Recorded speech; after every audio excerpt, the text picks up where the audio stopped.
June 4, 1942, 600 miles northwest of Midway Island.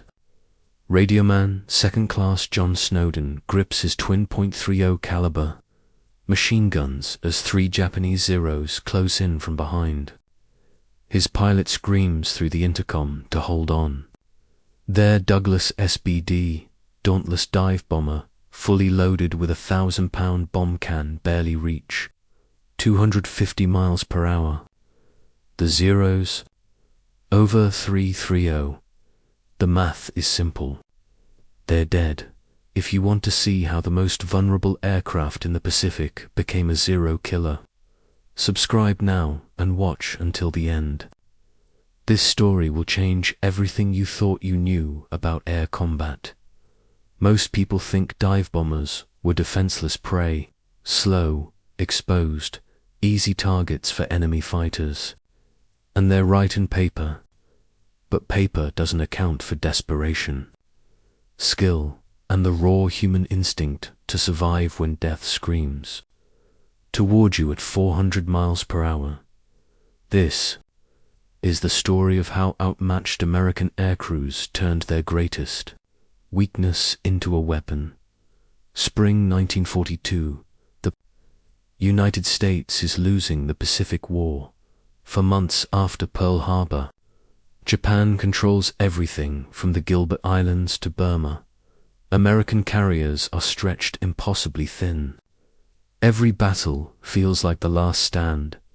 Enter the Douglas SBD Dauntless, dive bomber that looks like it was designed by committee and built in someone's garage. Stubby wings, fixed landing gear that hangs down like landing skids, a single radial engine, top speed, pathetic compared to enemy fighters, defensive armament, to forward-firing .50 caliber, guns for the pilot and twin .30 calibers for the rear gunner. The rear gunner. Let's talk about that position for a moment. You're sitting backward in an open cockpit, fully exposed to wind, weather, and enemy fire. Your only protection is a thin metal plate behind your seat. You can't see where you're going, only where you've been. And when enemy fighters attack, you're expected to defend a lumbering bomber against aircraft that can fly circles around you. Survival time in combat. Optimistic estimates gave rear gunners about 3 missions before they were killed or wounded. But here's what the tactical manuals didn't account for. Geometry Lieutenant Commander Wade McCluskey briefs his squadron aboard the USS Enterprise. It's May 1942, 1 month before Midway. The pilots and radioman crowd into the ready room, sweating in the South Pacific heat. The Zero is faster, McCluskey says, pointing to recognition silhouettes on the wall. It climbs faster. It turns tighter. In a dogfight, it will kill you. Silence. Everyone knows this already. But, McCluskey continues, the Zero has to approach from behind to use its superior speed. And when it does, it enters your gunner's engagement envelope at predictable angles. He draws lines on the chalkboard. Attack vectors. Deflection angles. The physics of pursuit curves. Your gunner has exactly one advantage. He's shooting at a target flying directly toward his guns. No deflection, just raw marksmanship and timing. Radioman James Murray raises his hand. He's 19 years old, from Des Moines, Iowa. Sir, the .30 caliber rounds, they won't penetrate the Zero's engine block from most angles. Correct, McCluskey says. So don't aim for the engine. This is where the story gets technical. But stay with me because this detail saved lives. The Mitsubishi A6M0 was a masterpiece of engineering, lightweight, maneuverable, deadly. But to achieve that performance, Japanese designers made trade-offs. No armor plating. self-sealing fuel tanks that were often disabled to save weight, and a cooling system for the engine that ran exposed along the fuselage sides. The rear gunners learned this. Aim for the cowling, the cooling ducts, the wing roots where fuel lines ran, and most importantly, the pilot.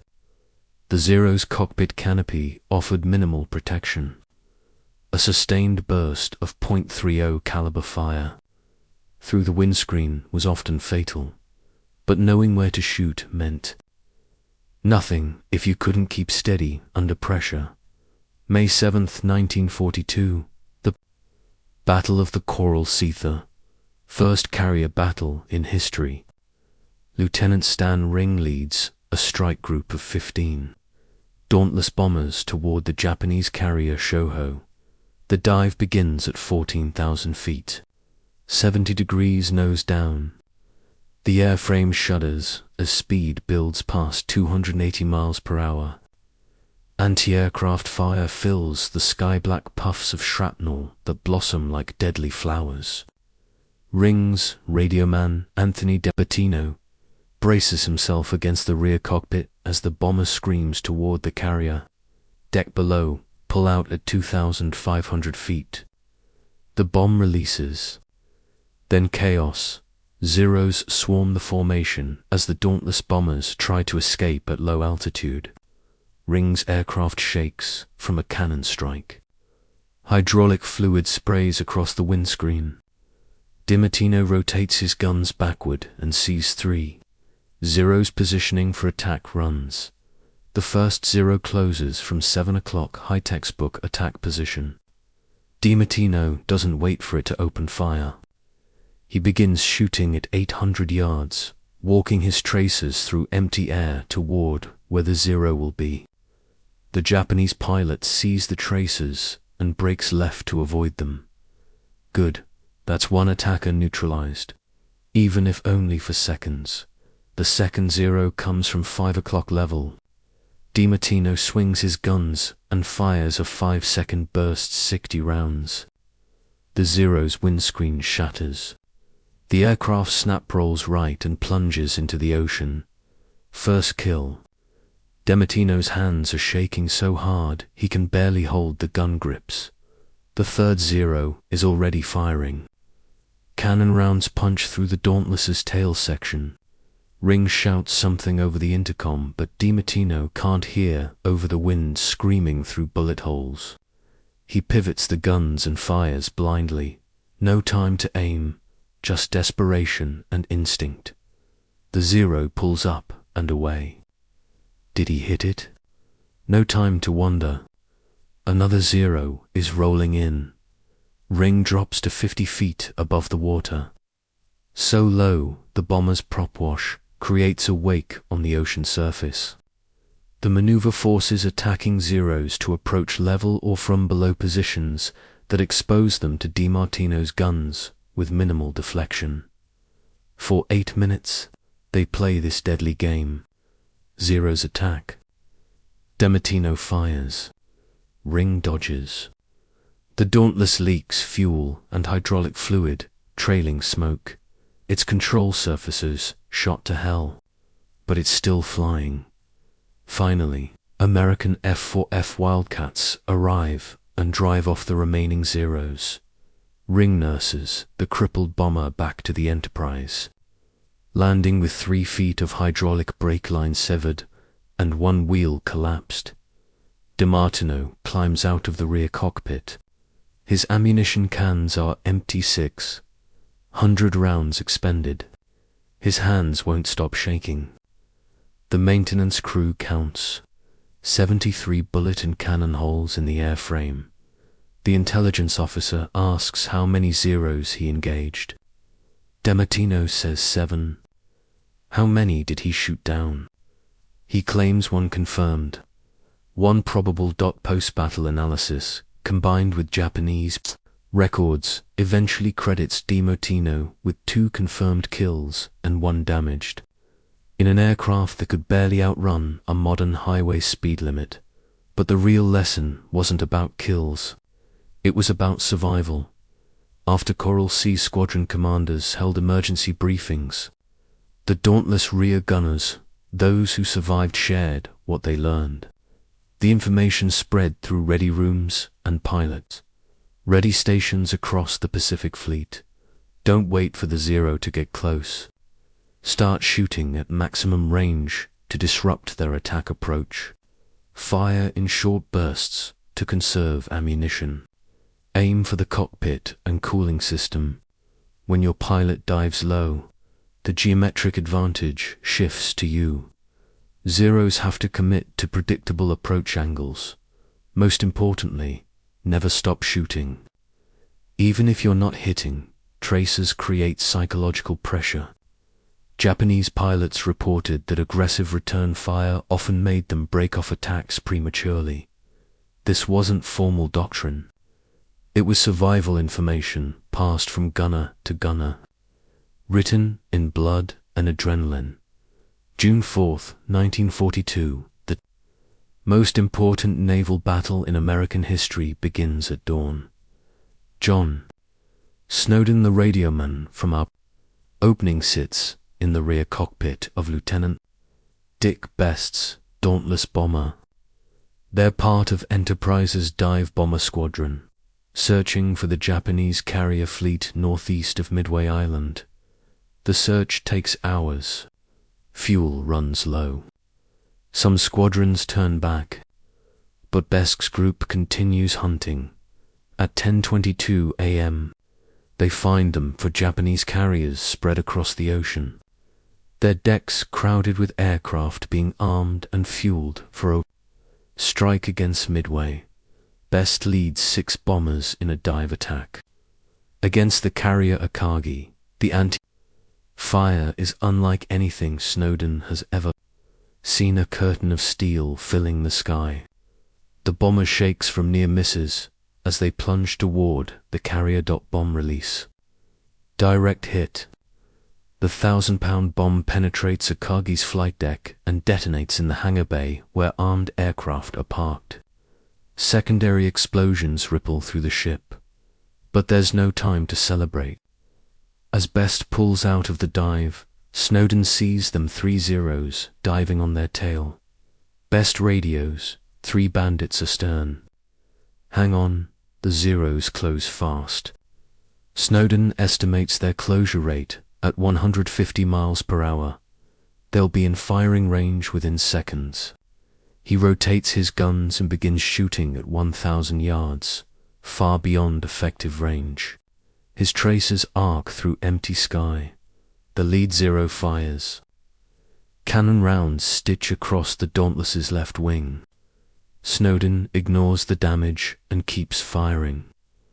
Walking his tracers toward the attacking fighter, Best throws the bomber into a hard diving turn to the right, trading altitude for airspeed. The maneuver forces the Zeros to adjust their attack angle. Snowden fires a sustained burst at the lead Zero as it flashes past too close. Less than 200 yards, smoke trails from the Zero's engine cowling. It breaks away. The second Zero presses the attack. Snowden pivots and fires.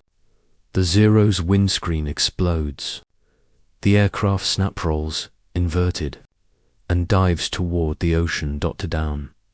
The third Zero, flown by a veteran pilot who recognized the danger, pulls up and disengages rather than commit to an attack against an actively firing rear gunner. Best levels off at 500 feet. The Dauntless is shot up, but still flying. Snowden slumps against his guns, physically and emotionally exhausted. The adrenaline crash hits like a hammer. They make it back to Enterprise. As Snowden climbs out, the deck crew stares. The tail section looks like Swiss cheese. One of the .30 caliber guns is partially shot away. There's blood streaked across the rear cockpit from shrapnel wounds he didn't even feel during the fight. The squadron intelligence officer confirms. To Zero kills both, witnessed by other pilots in the formation throughout the day at Midway.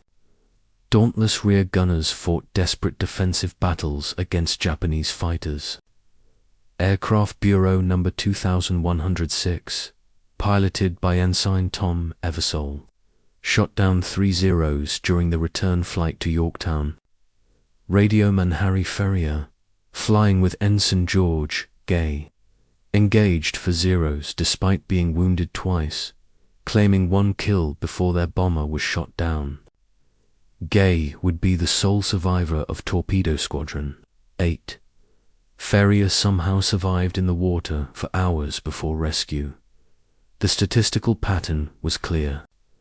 Dauntless bombers with aggressive rear gunners survived at significantly higher rates than those whose gunners hesitated or rationed ammunition.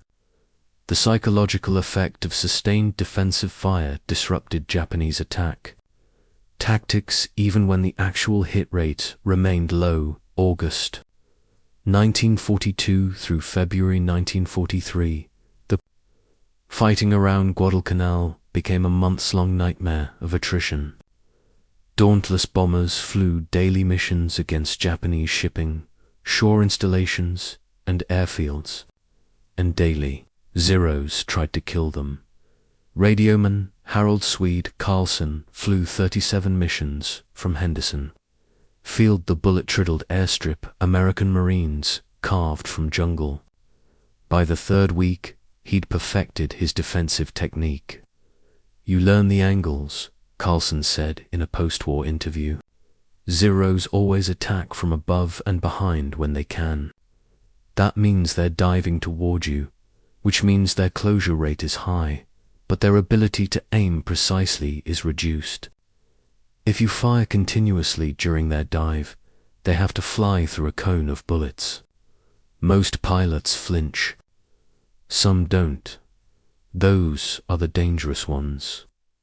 On November 12, 1942, Carlson and his pilot, Lieutenant Roger Wood, participated in an attack against Japanese transport ships near Tassafaronga. The mission went smoothly until the withdrawal. 5 Zeros jumped their flight of 4 Dauntless bombers. Carlson engaged the first Zero at 1,200 yards, extremely long-range 4.30 caliber guns. He fired in short bursts, conserving ammunition. The Zero pilot, likely inexperienced, broke left and collided with his wingman. Both aircraft tumbled into the ocean. Double kill without a direct hit. The remaining Zeros pressed harder. One got past Carlson's fire and raked Woodhull's Dauntless with cannon fire. The bomber's engine began smoking. Woodhull radioed that they were losing oil pressure and needed to ditch near the coast where rescue was possible. Carlson kept firing at pursuing Zeros to keep them at bay during the emergency descent. At 500 feet, with the engine seizing, Woodhull put the bomber down on the water. Both men evacuated before the aircraft sank. A Coast Watcher patrol rescued them 3 hours later. Carlson was credited with 2 more Zero kills and awarded the Navy Cross. He returned to flight status 2 weeks later. Here's something the propaganda films didn't show. Rear gunners died at horrifying rates. Despite their combat effectiveness, they remained the most vulnerable position in carrier aviation. Survival beyond 10 missions was considered exceptional. Beyond 20, you were a veteran. Beyond 30, you were a legend. The statistics told the story. In 1942, the U.S. Navy lost approximately 45% of all dive bomber rear gunners to combat deaths, wounds, or missing in action. That's nearly 1 in 2. Why did they keep fighting? Because every Zero they shot down or drove off meant their bomber survived to fight another day. It meant their pilot lived. It meant the mission succeeded.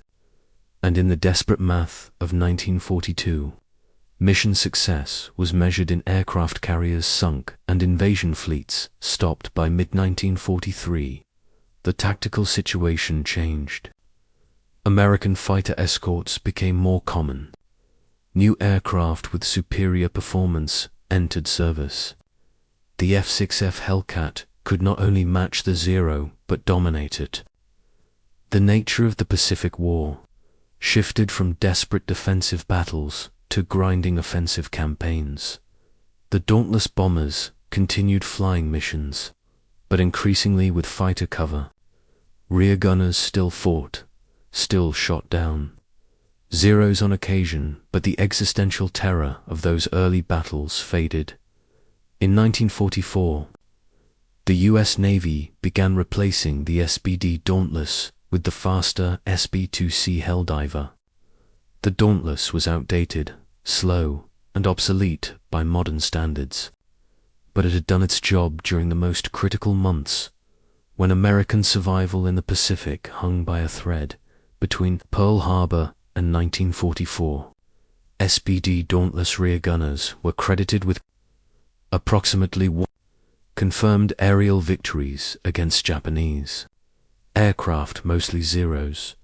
The actual number was likely higher due to incomplete combat records and unwitnessed kills. For perspective, that's more than some entire fighter squadrons achieved. But the numbers don't capture the reality. They don't explain the terror of sitting backward in an open cockpit while tracer fire cuts through the air. They don't describe the physical exhaustion of wrestling twin machine guns through hundreds of rounds of defensive fire. And they definitely don't convey the psychological weight of knowing you're flying in an aircraft that's slower than the enemy fighters hunting you. John Snowden survived the war. He flew 42 combat missions and was credited with 4 aerial victories. He returned to Pennsylvania, worked as a machinist, raised 3 children, and never spoke publicly about his experiences until 1987, when a naval historian tracked him down for an oral history. Project Anthony DiMartino received the Distinguished Flying Cross for his actions. At Coral Sea, he was killed 6 months later during the Santa Cruz Islands battle when his aircraft was shot down by concentrated Zero attacks. He was 22 years old. Harold Carlson completed 43 missions and survived the war. He became a commercial airline pilot and died in 1983. His service record listed 6 confirmed aerial victories and 8 probables, thousands of others, and rear gunners whose names never appeared in official citations fought similar battles in the skies over Midway, Coral Sea, Guadalcanal, and countless other forgotten patches of ocean. They climbed into those rear cockpits knowing the odds. They flew anyway. The Douglas SBD Dauntless was 60 miles per hour slower than the Zero. It couldn't climb as fast. It couldn't turn as tight. By every objective measure, it should have been helpless prey. But warfare isn't decided by specifications on paper. It's decided by human beings making split-second decisions under impossible pressure. By radiomen who learned to turn vulnerability into defiance. By pilots who trusted their gunners enough to focus on flying while bullets tore through their aircraft. The greatest weapon system isn't the fastest aircraft or the biggest gun. It's the human being who refuses to quit when mathematics says they should be dead. 3. Zeros fell to John Snowden's guns on June 4, 1942. The math said it was impossible. The man in the rear cockpit disagreed, and that made all the difference.